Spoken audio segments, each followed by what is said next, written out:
Welcome to The Disappearing Mind, a unique podcast helping you find clarity and support along your dementia journey. Now, join National Dementia Trainer and Coach Dawn Platt for an all-new episode. Welcome to the Disappearing Mind podcast. I am your host, Dawn Platt. I'm so glad you're here today and joined us on the podcast. In this episode, we're diving into a topic that weighs heavily on the hearts of so many families: the decision to move a loved one from home into a memory care community. This is the second podcast that I have done in and around a memory care community, a memory care program. We call this episode From Home to Here, Navigating the Move to Memory Care, because I want to talk about some transition. I want to talk about what that feels like. I want to talk about the expectations of that. I want to talk about things that you have not yet navigated, or perhaps you're just going through it, and just shed some light on what could be happening. I want you to think about things in different ways and to kind of understand what could be happening at community level, and certainly what is happening with your loved one who has dementia. This is the turning point. This is the turning point of your journey. Every journey in memory care begins with a moment. Sometimes that moment is a fall that scared you, or a fall that's resulted in an injury, or a fall where you couldn't get your loved one up. It could be a wandering episode, and that episode was a little bit too scary, a little bit too unsafe. It just made you think twice about whether or not you could keep your loved one safe. Could be a missed medication.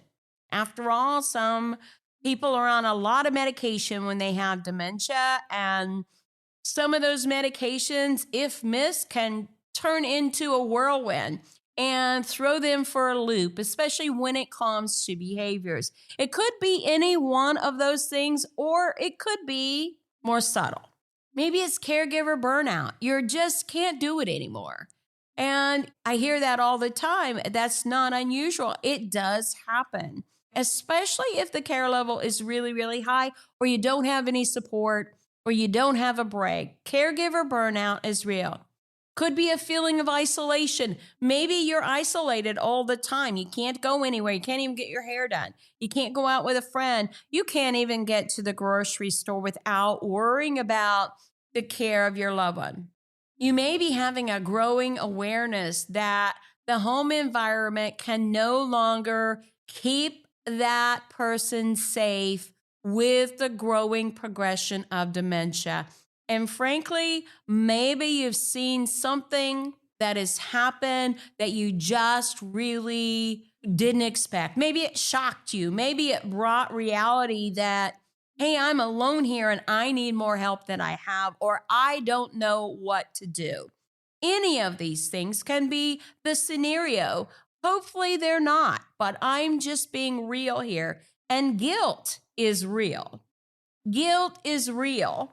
And a lot of people talk about this feeling. I often hear families say, we promise to never put mom in a home, or I feel like I'm giving up. But I want to say this very clearly to you. Choosing a memory care is not giving up.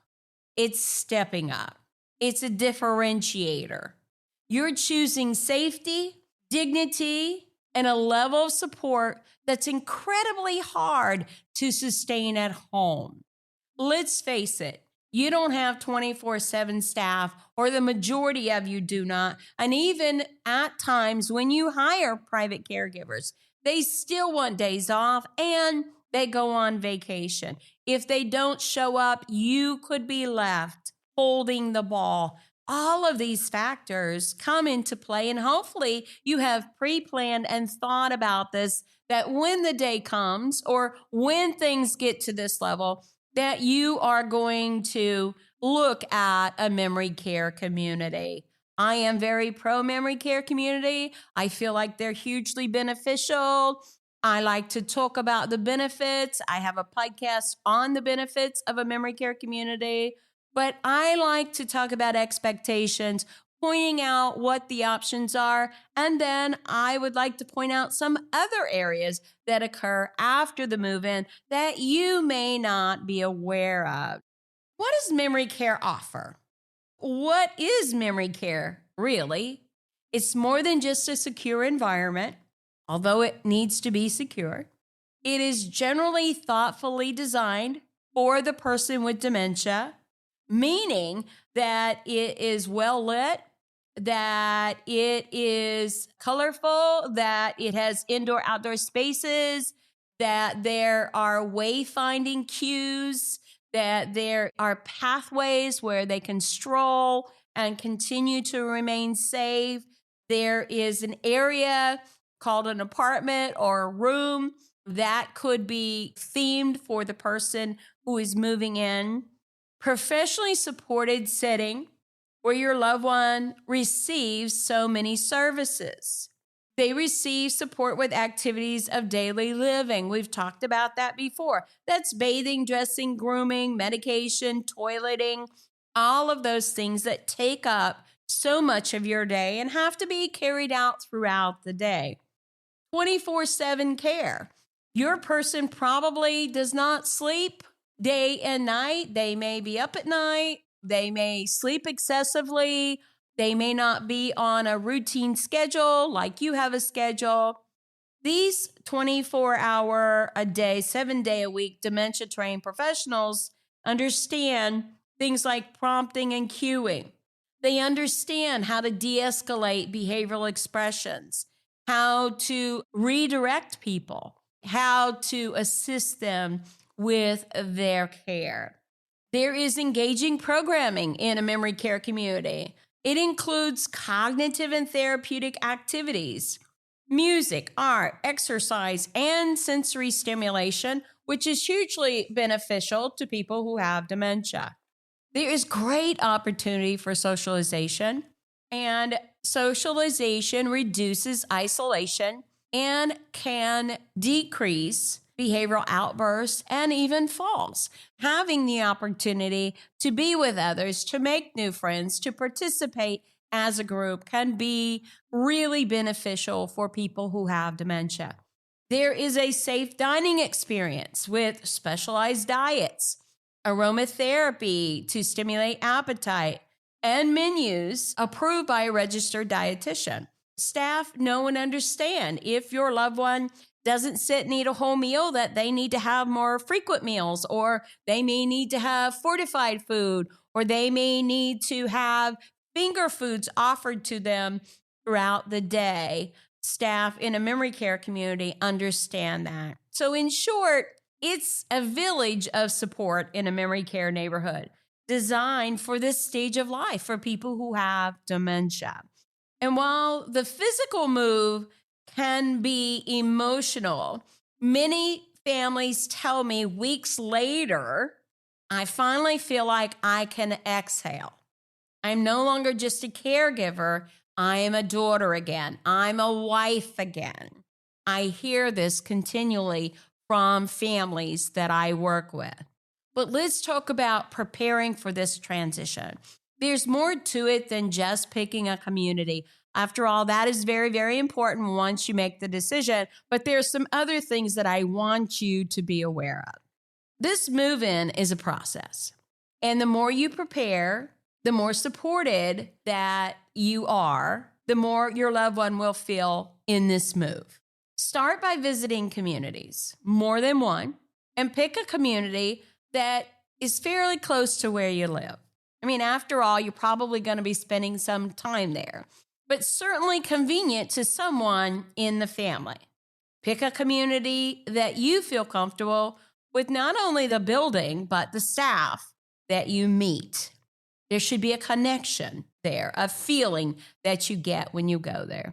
Ask questions. Whatever questions you have, jot them down. Don't be afraid to ask questions of all kinds. They are used to it. They understand. You're probably not going to ask a question that they haven't been asked before. And I do encourage you to ask lots of questions. Observe the staff. Look beyond the building and the decor and notice the engagement, the dignity in how care is given. Is there a relationship between the residents? Is there a relationship between the staff and the residents? Are they communicating? Are they socializing? Do they seem to enjoy one another's company? Is there trust? How do the residents look? All of those things are going to be important. I know and deeply understand that touring a memory care community can feel overwhelming. There's often a rush of questions and emotions. Is it the right decision? Is my loved one ready for this? Will they fit in? Are there other residents that are further progressed than they are? Maybe they don't need this yet. What if? These thoughts are normal, and honestly, they should come up. They're part of the process of making an informed, loving choice. I encourage you to ask questions. Take your time. Educate yourself on the disease and its progression, but don't take too long. Many families wait a long time, and adjustment becomes more difficult the longer that you wait. You want your loved one to benefit from memory care programming. I mean, after all, that's the basis of memory care, is the programming. You want your loved one to benefit from the programming, the socialization, the engagement, the food, all of those things. And when you wait too long, they are unable to participate in those types of programs. Understand the care philosophy of the community. Ask the question. Look beyond what you see in the moment and envision how this space might support your loved one, not just right now, not just today, but tomorrow and the days after. Oftentimes, families will see other residents that are more progressed. And the thought is that my loved one isn't there yet. But you should consider that this is a progressive disease, and at some point, your loved one will be there. And what is that care like now? Think about it in that fashion and in that manner, even though oftentimes we don't like to look at that. It is an actual truth that I want to talk with you about. It's okay to be unsure. What matters most is that you're searching with love and that you're not alone in the journey.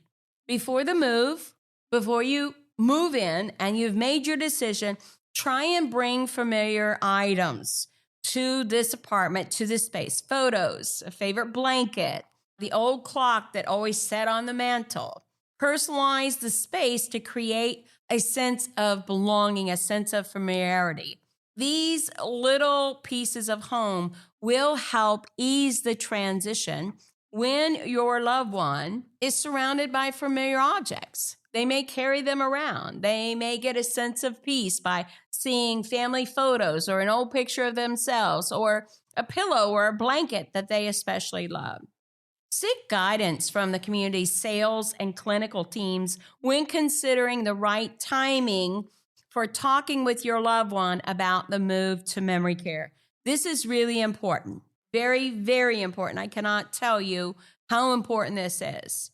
By this time, your loved one will have received an assessment from the clinical leaders at that community. They are skilled in understanding the cognitive level that your loved one is at.